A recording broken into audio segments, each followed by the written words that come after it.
installment of the inaugural lecture series, proudly brought to you by the Faculty of Graduate Studies of the University of Moratuwa.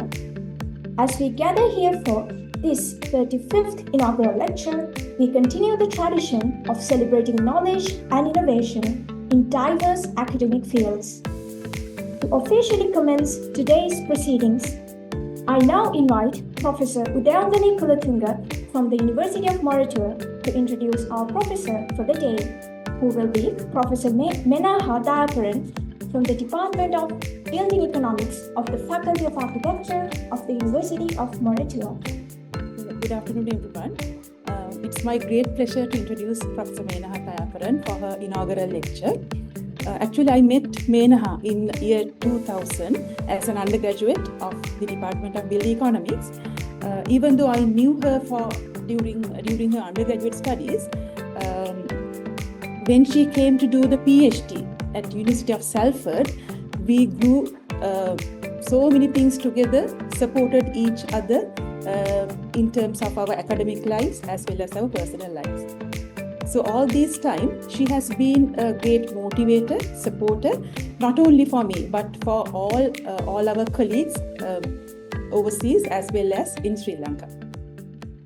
I can still remember the day that I mentioned to her about my moving back to Sri Lanka, and to my surprise, she also had the same vision of coming back to Sri Lanka and joining Department of Building Economics. So in a way, Menaha is like my partner in crime for nearly 25 years.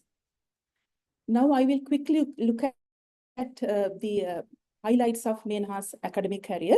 She has extensively published in journals, conferences, book chapters, and so many other different media. And also she has supervised PhD students, MBA students, then MSc taught and BSc undergraduate students. In addition to that, she has been an active member of collaborative research projects funded by the local grants as well as international grants.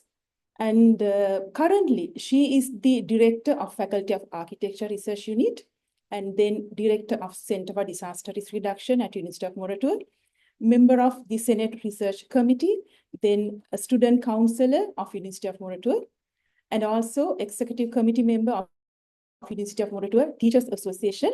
And at the department level, she is doing a great role in terms of the curriculum and evaluation development unit coordinator. And also, not only that, in terms of managing the examinations and MIS coordinator, she's been doing so many roles at the department as well. So before I hand over to Menaha, I thought that I will end up my introduction with this great capture. It's always good to have people around you with the same expectations, same motive, same energy. And Menaha, I think you're that type of a person, not only for me, but also for all our department members, as well as for our university members. So I wish you all the very best, Menaha. Thank you. Okay, thank you very much, Professor Udayangani, for that introduction. It means a lot to me. And first of all, I'd like to thank the Vice Chancellor, sir, and the Dean of FES, Senior Professor Rowan Gopura, for providing me this opportunity to deliver the inaugural lecture series today. So I'm going to talk about a little bit about achieving disaster resilience through education and collaboration. And in my outlook of the presentation, I would like to start with my academic career very briefly, and acknowledgements are due for several individuals for making me who I am today. So I take this opportunity to acknowledge those individuals today. And I also would like to share my key research areas and then move on to the very topic that I'm going to discuss, which is achieving disaster resilience through education and collaboration. I further divided these topics into several subtopics, which I will take you through, ending with the final note. In terms of my academic career, as Professor Udayangani mentioned, I joined the department in year 2000, and I joined the department as a temporary lecturer in January 2004. So my academic career starts actually from 2004. I couldn't stay here in the department for long because of my commitments to do some higher studies at UK. So I had to leave the department in August 2005, and until July 2016, I've been in Salford, University of Salford, UK. It's kind of my second home. I spent most of the time over there, mainly involving with research and research projects rather than the teaching. My teaching career actually started quite late.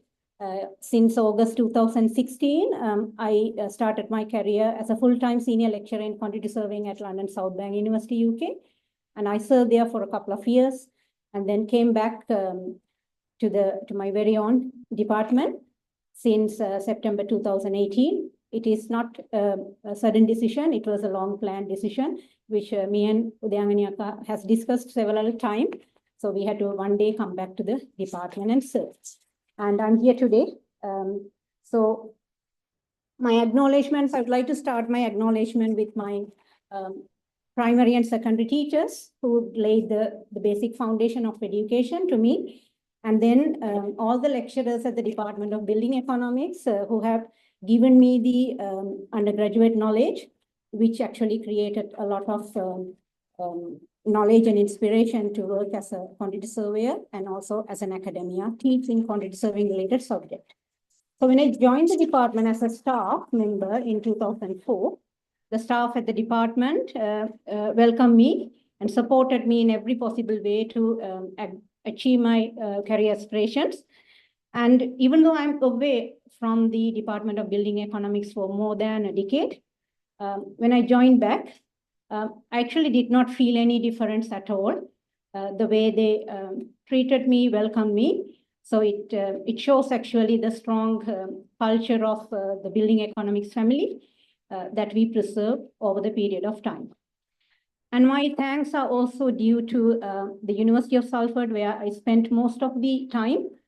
I take this opportunity to thank my PhD supervisors, Professor Dilandi Amaratunga and Professor Richard Haig, who laid me the foundation for research, and they are the reason that I got passionate with research. So I would like to thank them for that, and all the colleagues at Salford and London South Bank University who have made my stay a very pleasant one when we are especially away from the home country. And also I wish to thank my friends and families and my students, especially the research students. They give me a lot of pleasure, but sometimes pressure too, but I take that positively, and who have, I really enjoy supervising them. And also my family members, my parents mainly, for the unconditional love they have provided me and making me who I am today. And my siblings, my in-laws, extended families, and most importantly, my husband for his love, support, and sacrifices he has made for me to achieve my career in life. And my sons, Ahilash and Abhinash, who have brought so much of happiness in my life. So with that acknowledgement, I'll move on to my key research areas. So I have a few research areas which all falls under the building economics remit.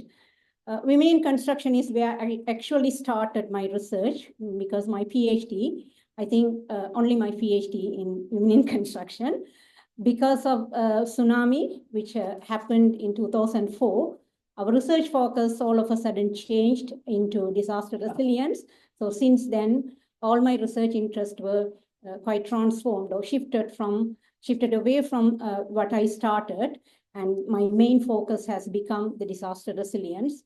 And during that time, I also had the opportunity to do some research on built environment education. So these were my key areas. After joining the department in 2018, department back again, I think my students, and mainly because of my undergraduate and postgraduate students, I have now growing a new interest around the area of sustainable construction and technological advancement in construction. So those are kind of my new research area. But in today's lecture, I would like to focus on the disaster resilience.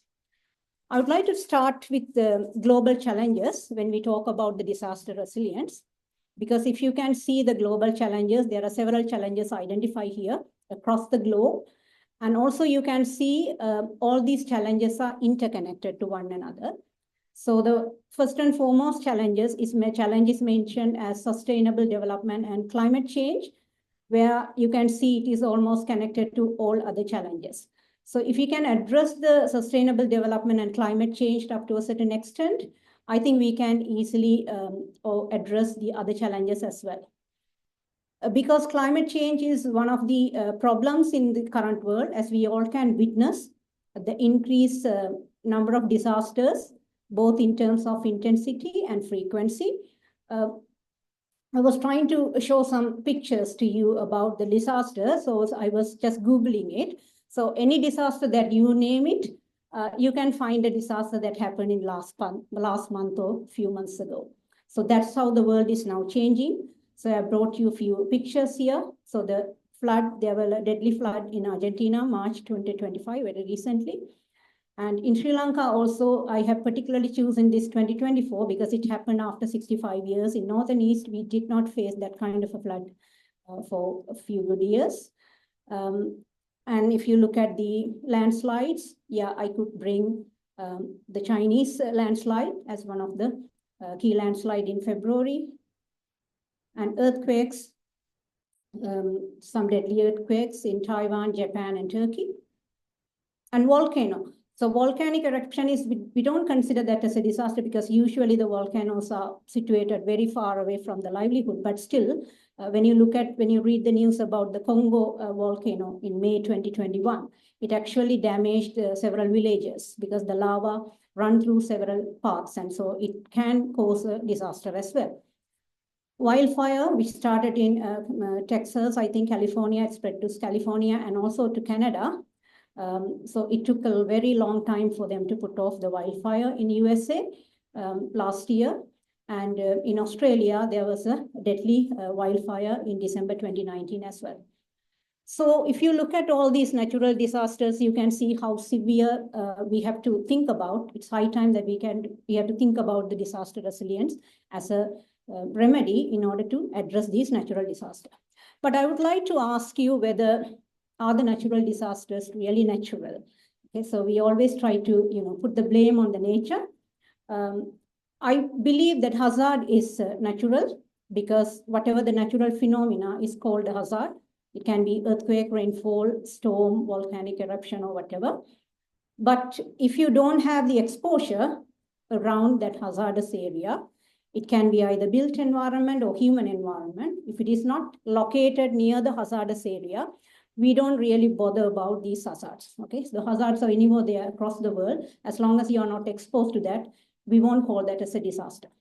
Not only that, you also think about your vulnerability, which is the susceptibility to damage. So how you can take the damage, to what extent, what is your level of capacity to absorb, cope, and adapt to these disturbances. That also depends whether to consider that as a disaster or not.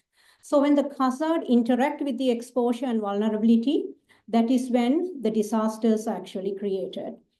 Still, even though I say the hazard is a natural phenomenon, when you look at the influence, the human influence, actually contributing to these hazards in terms of deforestation, poorly planned urbanization, because it is not the rain that actually causes the flood. It is how do we create our structure and urban development which caused the flood. So we can't always blame the nature for the disaster because as humans, we have the responsibility in how to avoid these things by properly planning and enhancing our building infrastructure and all the human activity that contributes to the global warming. And also I would like to point out that the disasters do not have boundaries because you can't just be safe just because you take care of your own country or your own environment, because when someone else is not taking care of their environment, that you will be ultimately a victim of that. I would like to bring these couple of examples. The one happened in 2010. I very well remember Prof. Udayangani is one of the victims there because she traveled to Sri Lanka during that time and she couldn't get back to UK because there was a volcanic eruption in Iceland, and the ash which created emerged from those volcanoes. It actually disturbed the airspace and posed a threat to the aircraft engines. So therefore, all the flights to Western Europe got cancelled, and she couldn't travel, right? That was a bonus to her. So she had to stay for a month in Sri Lanka because it took a long time to solve that, address that issue. And if you look at the very recent example, January 2025, which is the Sri Lankan air quality, you would have seen it in the news. Because of a wind direction, the wind pattern changed, and because of the wind direction, it carried all the pollutants from India. So because of that, our air quality declines. So therefore, the disasters do not have boundaries. So you can't, without collaborating with others, you cannot actually solve the disaster resilience alone. So that is the point I want to make here. So when you look at the impact of disaster, so this is kind of, if you are doing research, several of you are doing research on disaster resilience, you might have already heard about it. So the impact can be mainly human impacts, is about the loss of life, physical health impacts, mental health impacts, and or the displacement, people made homeless, and there were so many human impact. And additionally, we have economic impact. If the disaster impact your livelihood, your source of economy, right? So if for the flood affect your paddy field, then it is going to have a great impact on your livelihood and the financial difficulties. And it also damage to the infrastructure, then it's again, we have to economically, it's a economic impact for the government. In addition, there are social impacts because of the disaster. Mainly disrupt the social support system, and the social cohesion will be get disturbed. And there will be increased social inequalities because the people who are more vulnerable to disaster will be disproportionately affected.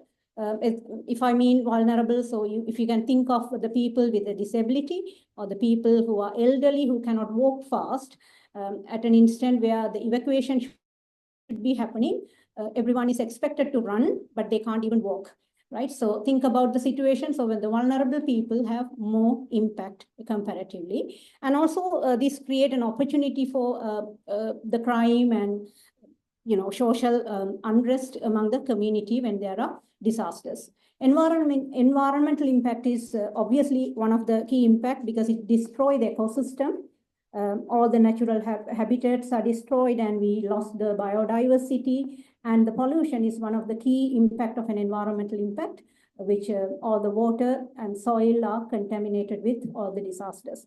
So these are the main impacts of disasters. So what we need to do in order to address this impact is, the term is disaster resilience. So the disaster resilience is the built-up term in the research.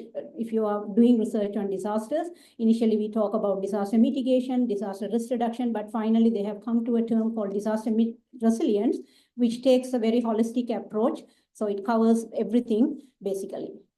So if you look at the definition by UNDR, DRRs is United Nations Disaster Risk Reduction. It's a former UNISDR.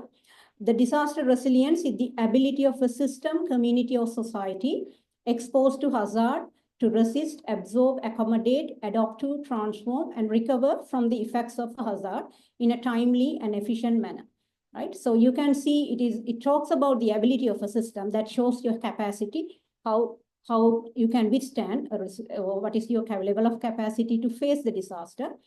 And also the hazard in a timely and efficient manner, which is extremely important because all the disasters we cannot stop. There are certain disasters which is beyond our control. But what we need to do is, after the disaster hit, we need to learn how to recover as soon as possible to the previous state. So there are several ways to achieve the disaster resilience. So I will consider the two ways, the key ways to achieve the disaster resilience. One is to reduce the impact or the disaster risk and impact. The second one is increase your capacity of the system, community, and the society. So when you do consider these two ways have interconnection. So it's actually influencing each other. So there are so many ways to reduce your disaster through the capacity building. So that's one of the things that we need to do when you want to build resilience among the community or a system. So there are different types of capacities, like when you say anticipative capacity, so you anticipate the disaster, or so it's you predict. You are able to predict the disaster, so you can make necessary measures in order to avoid the damages, something like flood barriers, flood walls. Absorptive capacity is you are ready to receive the impacts, right? So you cannot prevent every single disaster across the world, but certain disaster, anyway, they are going to hit. But what you do is you're ready to absorb, you are ready to receive the impact, you're trying to minimize the impact. And the tolerate impacts is also coping capacity. Okay, so you're trying to cope with the disaster impacts. Because sometimes, especially when you think about the landslide scenario, when there is an early warning and people can be evacuated, at least the lives can be saved. So you cannot stop the landslide. You may not be able to stop whatever the damages it's going to create on the property on the way of the landslide, but at least you can save the people, right? So the other one is the restorative. It is like after the damage is created, how soon you can recover from the impact is a restorative capacity. And finally, it's an adaptive capacity. It actually happens with a very long term, getting used to the impacts. Okay, so we know the floods and landslide anyway, they are going to come every year. So we don't bother that much. So we know how to live with that. So learning to live with the disaster is your final adaptive capacity. So how do we achieve this disaster resilience? Based on the research, I can see there are so many other ways, but I would like to highlight these three things. One is the risk assessment and reduction. You have to first do a risk assessment in order to reduce. So this is kind of a mitigation before the disaster comes. You have to think about how to reduce the disaster. There are several ways like hazard mapping you can do. The land use planning, you can strengthen the infrastructure, because lack of strength in infrastructure causes several earthquake damages, according to the research. It's not the nature that collapses the building, it is the building itself that collapses itself because they are not enough strengthened in terms of the infrastructure. And also the environmental protection, you have to find every possible way to protect the environment. The second one is preparedness and planning. When you say preparedness and planning, it's one of the main things. We have to face the disaster. It is not, you shouldn't assume like that we are expecting the disaster every other day, but whenever there's a disaster hits, you have to be prepared. So the early warning system is one of the key component which helps you to be the preparedness. Emergency response plan, you have to have a response plan. Because if there's a sudden emergency, you should know what is your evacuation route, where are you going to relocate the community, how are you going to supply those things. You have to have a plan at least, because you won't have time to think about those things when there is a disaster. And community preparedness is one of the things I will come to that or connect with education today, because when we are trying to community preparedness, it's not like scaring them away. It is mainly to make them more prepared to face the disaster. So you have to give that knowledge. When there is a disaster, this is how you have to face the disaster. So you have to do this in such a way so that you are not actually putting the community or scaring the community about future disaster, but you are actually increasing their capacity to face a disaster. Finally, response and recovery, which is after the disaster hits, you have to do effective emergency response, and post-disaster recovery and reconstruction is one of the key things during the post-disaster recovery plan. When your original places have been completely destroyed, you have to go think about the reconstruction. And build back better is a concept that is actually emerged through the disaster resilience related research.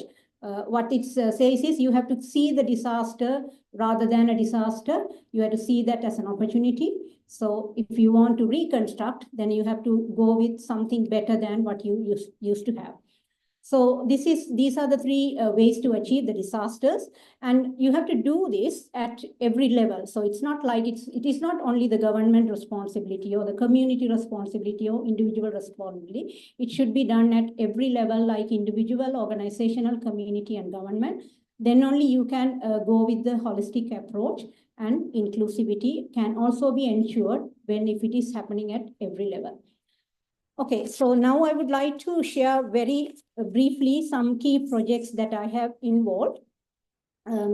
One is most of the projects were collaborative projects with international funded international countries and the organizations. The Transcend is one of the collaborative project, and where we have the partners. The main partners is University of Salford, and we have other partners from Malaysia and also Pakistan.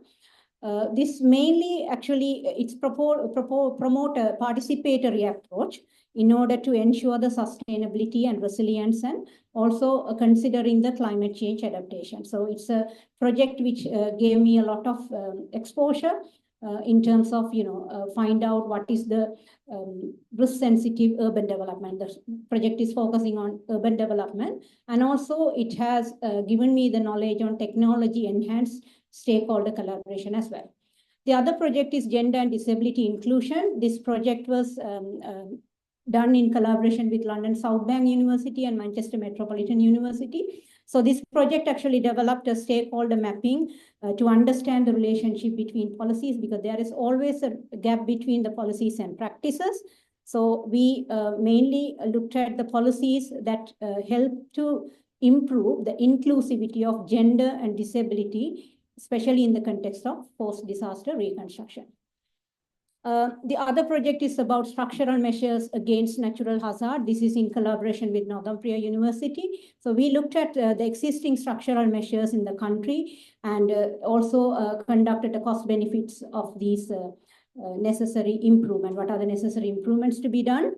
And what the findings revealed, actually, the Sri Lanka has sufficient types of structural measures in relation to floods, landslide, and coastal erosion, which are the major disasters, compared to other developing countries. But unfortunately, what the problem is, the age and the outdated technology are the critical issues that hinder the expected performance of these measures. So even though we do have the measures in place, they are not efficiently working. The transformational home is another project which is again conducted in collaboration with the Northumbria University. Here, what our concept is, here we actually propose a new concept, how to transform your homes into from a temporary state to a permanent. Because usually when it's come to the disaster reconstruction, sometimes during a disaster, people were evacuated and they were housed in temporary shelters. After sometimes that will become their permanent housing, because if they cannot go back to the original places, that becomes your permanent housing. So the problem there is, when you are immediately aftermath of a disaster, your priorities are completely different, because all you need is a shelter. So you will be just accepting whatever the shelter which is given to you. But when you are continuously living in that kind of a shelter, when the disaster settles down, soon you will forget about the disaster and you will start living your normal life. Then you will see all the problems with the existing shelter. So our concept, actually, the theory that we propose is the transformational home. We would like to see a house to become a home where the affected community will be physically, economically, psychologically, socially, and culturally transformed, while occupying the same space provided for disaster recovery. So that's the project is all about. And this is again a project by the Mobilize project, which is in collaboration with University of Salford again.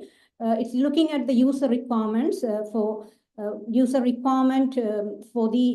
early warning system for dam failure, because Sri Lanka has several dams and only one dams fail, but people are in a impression that dams are not going to fail.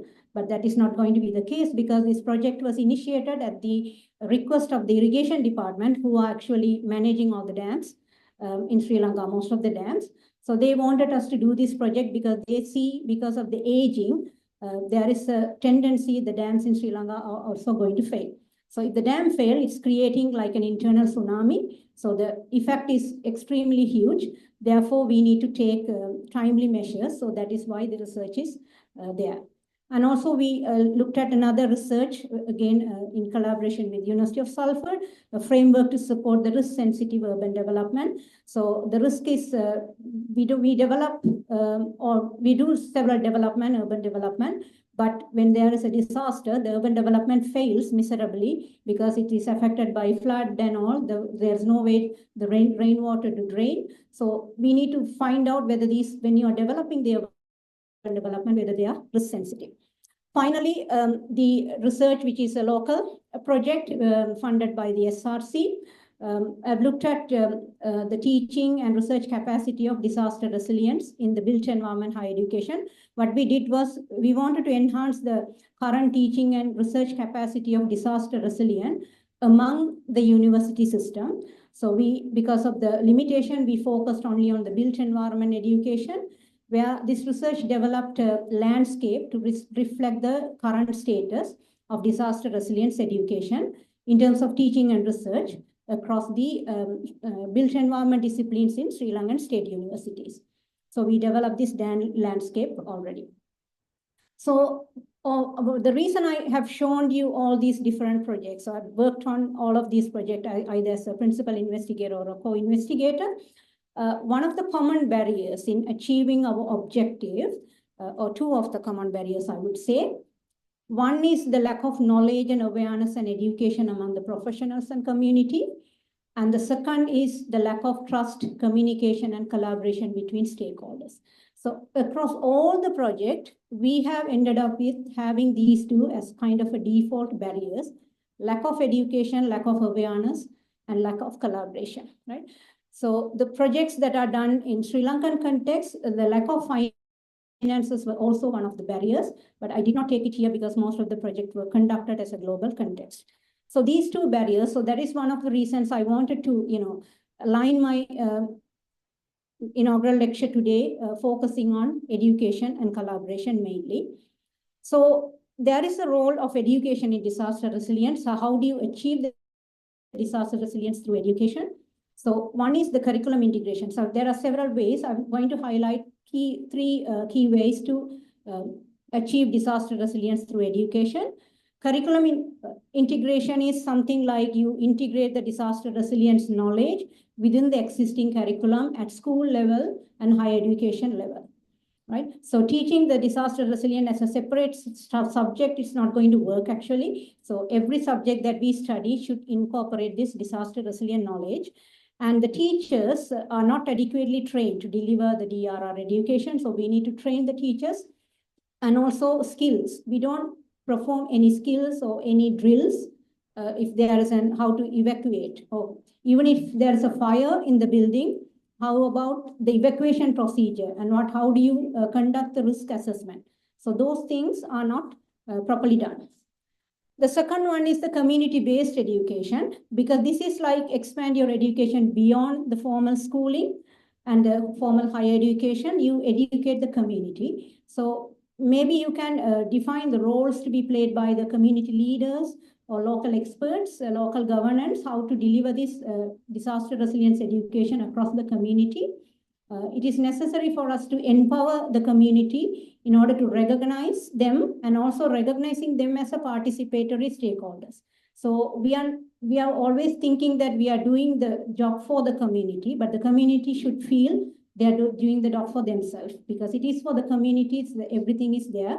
So the community should be empowered in order to enhance their knowledge and awareness about disaster resilience.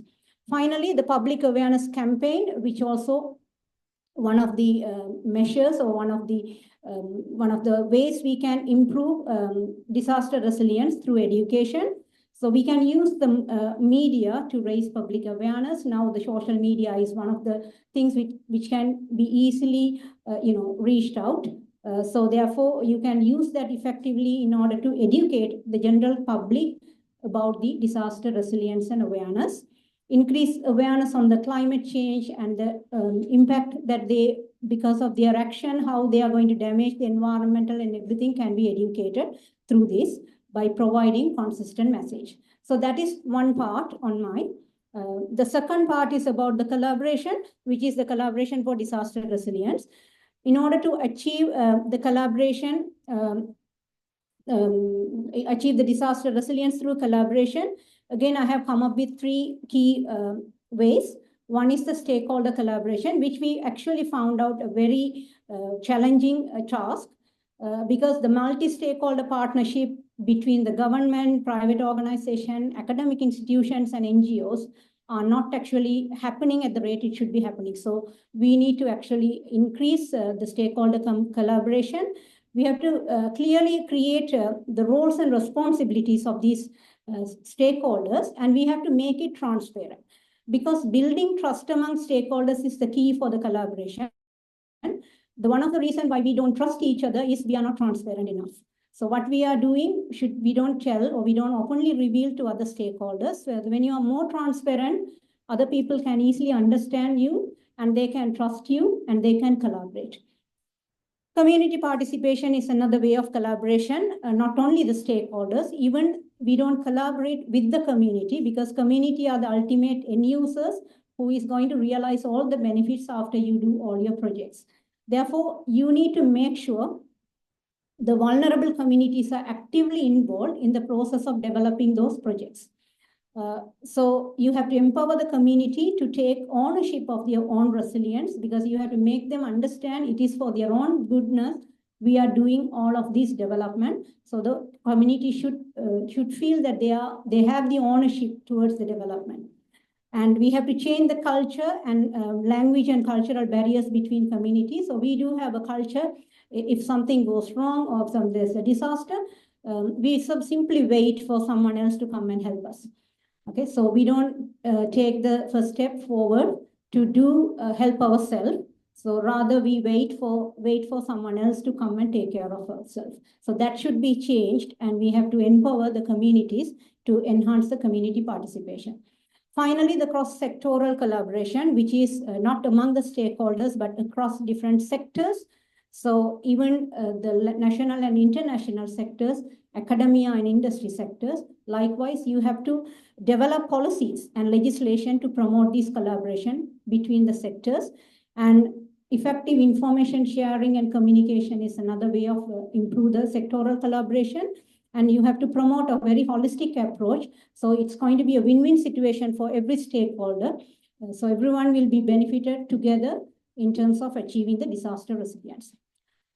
So are we effectively addressing the barriers through researchers?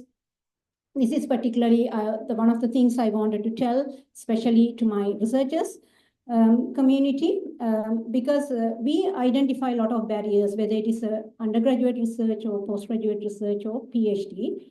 And we easily propose strategies, which is just to, a very vague strategy sometimes, right? So we identify there's a lack of collaboration, our strategy will be improve collaboration.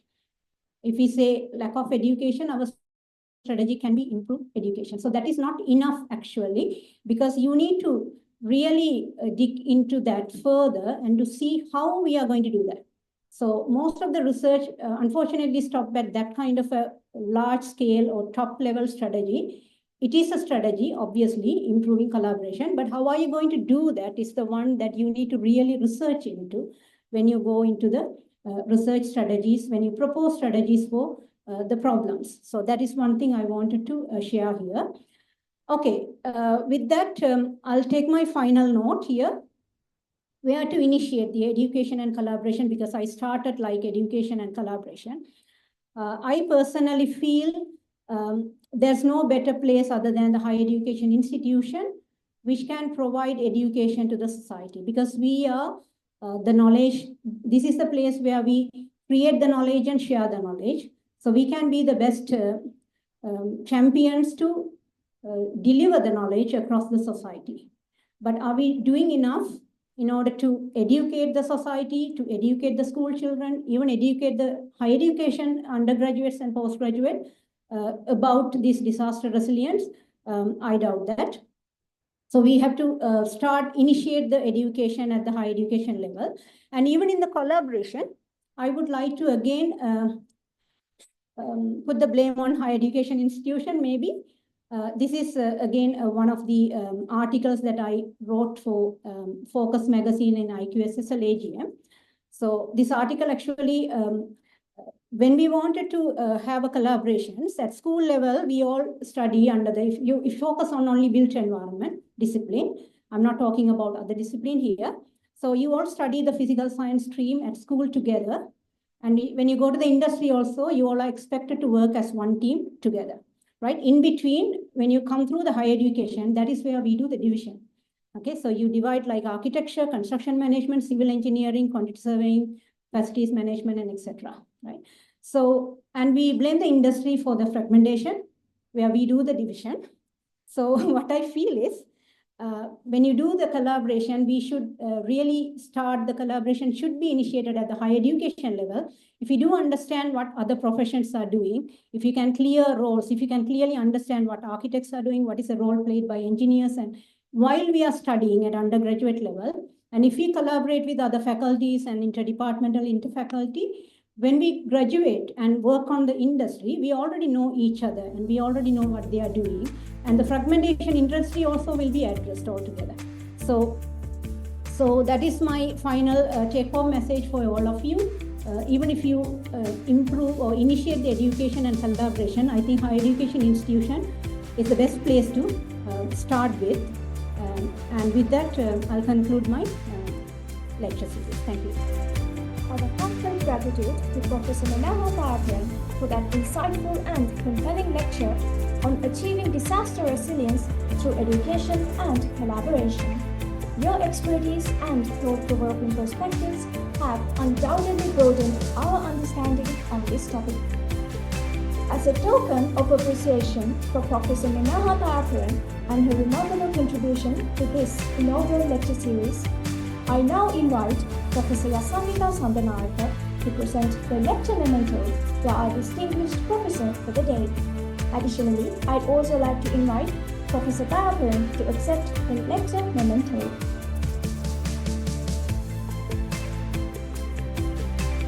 Thank you, Professor Sandanayaka and Professor Thayaparan. Before we conclude, I'd also like to take a moment to acknowledge the esteemed sponsors of this 35th inaugural lecture. Cargill's Private Limited, our event sponsor, Daily FT, the print media sponsor, and the Sri Lankan Scientist, our social media sponsor. With that, we officially bring today's 35th inaugural lecture to a close. Thank you all for being a part of this engaging and enlightening gathering. We look forward to welcoming you to the next iteration of this esteemed inaugural lecture series. Wishing you all a wonderful day ahead. Thank you.